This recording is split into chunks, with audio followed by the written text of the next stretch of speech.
ព្យាយាមការពារសាលាគុណមួយនេះរហូតពេលប៉ាស្លាប់បាត់ទើបខ្ញុំដឹងថាគាត់លំបាកខ្លាំងប៉ុណ្ណា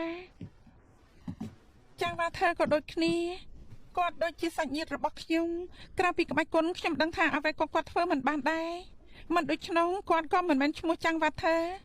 លោកគ្រូចាំងប្រកែកណាស់គ្រាន់តែគាត់តាំងចិត្តជ្រុលខ្លាំងពេកត្រូវហើយពេលនេះយុទ្ធសាស្ត្ររបស់គាត់ទៅដល់ណាហើយខ្ញុំមិនយល់ទេថាអាចកំបាំងខាងក្រោយគឺជាអ្វីមិនយល់ទេច្បាស់ជាយល់មកតែខាងនោះរួចប្រើការកិនថ្ងៃលេងនៅចិត្តសាលាមួយស្មៅដោះនៅក្រោមដើមឈើធំមួយតាឃើញទេចុះមានឃើញអ្វីនៅក្រោយស្មៅទេ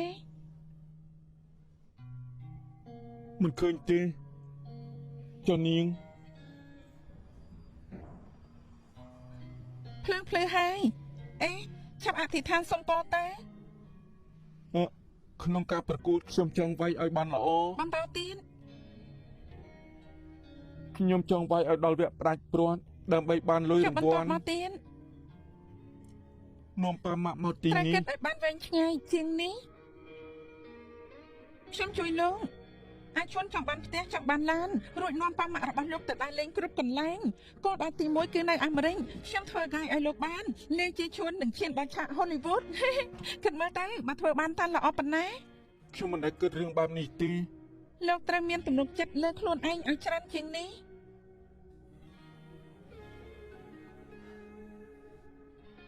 ពេលនេះខ្ញុំសប្បាយចិត្តហើយអរគុណ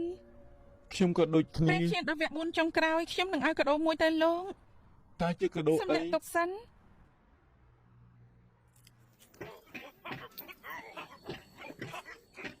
អូយប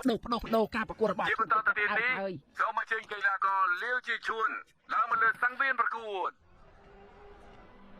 ខ្ញុំគិតថាគួរតែបដោះបាត់ចេញមានហើយ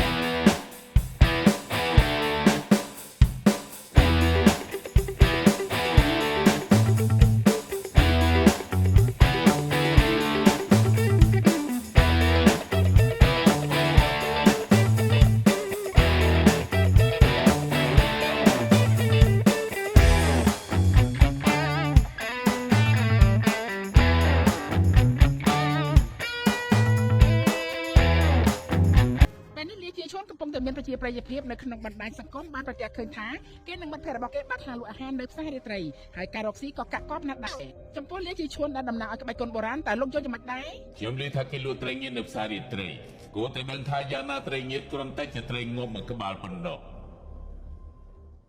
លោកសៀវតើលោកទៅធ្លាប់គិតថាអ្នកទាំងពីរនឹងជួបគ្នានៅក្នុងវគ្គផ្លាយប្រត់ទេខ្ញុំចង់ជួបគេលើសង្វៀនណាព្រោះថាត្រីងៀតវានៅតែជាត្រី